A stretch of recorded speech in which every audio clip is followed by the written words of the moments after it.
Ace Williams चित्रों के संग्रहकर्ता थे और उनकी विशेष रुचि पुराने अंग्रेजी देहाती घरों, अंग्रेजी चर्चों और छोटे कस्बों की पेंटिंग्स में थी। एक दिन उन्हें श्री ब्रिटनॉल की दुकान से एक मूल्य सूची, प्राइस लिस्ट, मिली, जहां से वे अक्सर पेंटिंग्स खरीदा करते थे। उस सूची के साथ स्वयं श्री ब्रिटनॉल का एक नोट भी था, जिसमें लिखा था कि उन्हें लगता है कि पेंटिंग नंबर 978 शायद श्री विलियम्स को पसंद आएगी। हालांकि उसकी कीमत उन्हें थोड़ी ज्यादा लगी, लेकिन पेंटिंग नंबर 978 का वर्णन पढ़कर उनकी उसे देखने की इच्छा बहुत बढ़ गई। उन्होंने तुरंत उसे मंगवाने का फैसला किया। कुछ दिनों बाद पेंटिंग आ गई और श्री विलियम्स उत्साहित होकर कागज फाड़कर उसे देखने लगे। जो उन्होंने देखा वो पिछली सदी के एक बड़े देहाती घर की सामान्य सी तस्वीर थी। उस घर में खिड़कियों की 3 कतारें थी, दोनों ओर ऊंचे पेड़ थे और सामने एक बगीचा था। पेंटिंग के एक कोने में AWF अक्षर लिखे थे, जो शायद कलाकार के नाम के शुरुआती अक्षर थे। तस्वीर के पीछे आधा फटा हुआ कागज चिपका था, जिस पर लिखा था एंग्ली हॉल, एसेक्स। विलियम्स को इस तस्वीर में कोई खास बात नहीं दिखी। उन्हें समझ नहीं आया कि श्री ब्रिटनॉल ने क्यों सोचा कि उन्हें ये पेंटिंग पसंद आएगी या इसकी कीमत इतनी अधिक क्यों रखी गई है। उन्होंने तय किया कि अगले दिन इसे वापस दुकान में भेज देंगे। उस शाम उनके एक अच्छे मित्र जॉन गारवुड उनके घर आए और उन्होंने पेंटिंग देखी। अरे, नई पेंटिंग है ना, विलियम्स? मुझे ये काफी पसंद आई। इसकी रोशनी बहुत अच्छी है और सामने जो व्यक्ति खड़ा है वह भी दिलचस्प है, उन्होंने कहा। व्यक्ति?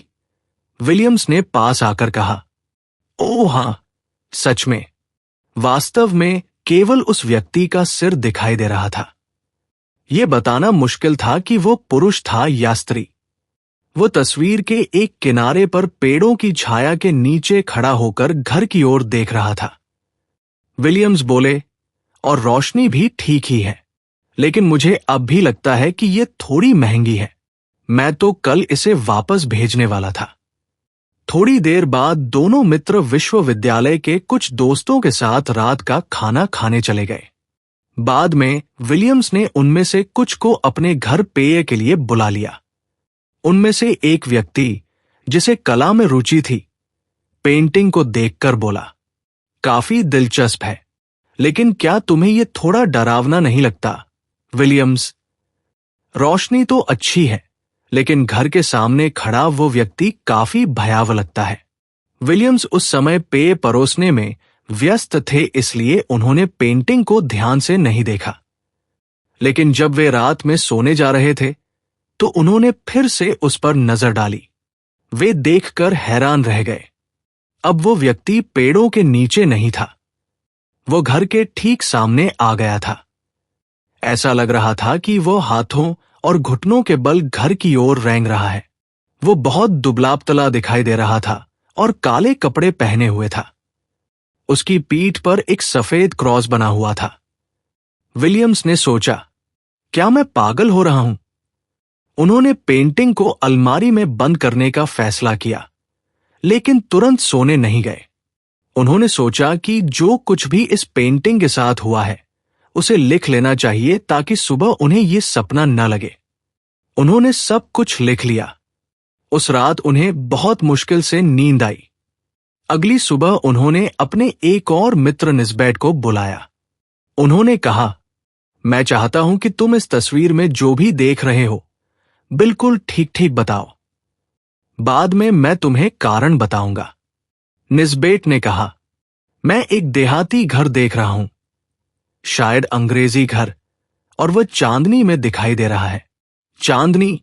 विलियम्स ने बीच में ही टोका। क्या तुम्हें यकीन है? जब मैंने इसे पहली बार देखा था, तब वहां चांद नहीं था। निस्बेट ने उन्हें अजीब नजर से देखा और आगे बोला, घर में खिड़कियों की 3 कतारें हैं। विलियम्स ने फिर पूछा, लेकिन कोई व्यक्ति? नहीं, बिल्कुल नहीं, निस्बेट ने कहा। लेकिन यह सब क्या है, विलियम्स?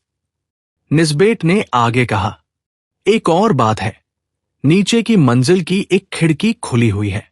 विलियम्स चिल्ला उठे, हे भगवान, वो अब घर के अंदर है। उन्होंने तुरंत मेज पर बैठकर सब कुछ लिख लिया और निस्बेट से उस पर हस्ताक्षर कराए। फिर उन्होंने अपने मित्र जॉन गारवुड को भी बुलाया और उससे पिछली रात देखी गई चीज का विवरण लिखने को कहा। निस्बेट ने उस समय पेंटिंग की फोटोग्राफ भी ले ली। इसके बाद तीनों मित्र टहलने निकल गए। जब वे शाम लगभग 5 बजे लौटे तो उन्होंने अपने नौकर रॉबर्ट को पेंटिंग को घूरते हुए पाया। रॉबर्ट ने शर्मिंदा होकर कहा, माफ कीजिए सर, मैं आपकी कुर्सी पर बैठ गया था, लेकिन मैं इस पेंटिंग को देखे बिना रह नहीं सका। विलियम्स बोले, कोई बात नहीं, तुम बताओ, तुम्हें ये कैसी लगती है? रॉबर्ट ने कहा, सर, मैं तो ये पेंटिंग अपनी छोटी बेटी को कभी नहीं दिखाऊंगा। वो बहुत जल्दी डर जाती है और ये अजीब सा दुबला व्यक्ति अपनी बाहों में एक बच्चा लिए हुए बहुत डरावना लग रहा है। तीनों मित्र चुप हो गए। जैसे ही रॉबर्ट बाहर गया, वे तुरंत पेंटिंग की ओर दौड़े। रॉबर्ट सही था। वो अजीब, हड्डियों सा दुबला व्यक्ति अब फिर से तस्वीर में दिखाई दे रहा था और घर से दूर जा रहा था। उसकी लंबी पतली बाहों में एक बच्चा था। 2 घंटे तक तीनों मित्र पेंटिंग को देखते रहे, लेकिन वह फिर नहीं बदली। रात के खाने के बाद जब वे लौटे तो वो व्यक्ति गायब हो चुका था और घर फिर से शांत चांदनी में दिखाई दे रहा था। उन्होंने किताबों में एसेक्स और ससेक्स के बारे में खोज शुरू की ताकि एंग्ली हॉल का पता चल सके। काफी देर बाद उन्हें अनिंगली नाम का गांव मिला। किताब में लिखा था, अनिंगली गांव में 12वीं सदी का एक चर्च है। उसके पास सुंदर पार्क में अनिंगली हॉल स्थित है, जो कभी फ्रांसिस परिवार का घर था। अब उस परिवार का कोई सदस्य जीवित नहीं है। परिवार का आखिरी शिशु लड़का 1802 की 1 सितंबर की रात रहस्यमय तरीके से गायब हो गया था। किसी को पता नहीं चला कि बच्चे को कौन ले गया, लेकिन लोगों को संदेह था कि ये गॉडी परिवार का काम था। कुछ समय पहले टॉम गॉडी चोरी करते पकड़ा गया था और बच्चे के पिता सर जॉन फ्रांसिस ने उसे फांसी दिला दी थी। लोग कहते हैं कि गॉडी परिवार ने बदला लेने के लिए फ्रांसिस परिवार के आखिरी बच्चे को चुरा लिया। विलियम्स ने कहा, अगर हमारी पेंटिंग की कहानी सच है तो लगता है उन्होंने सच में बदला ले लिया। उसके बाद से वह पेंटिंग कभी नहीं बदली। अब वह एसेक्स के अनिंगली संग्रहालय में टंगी हुई है।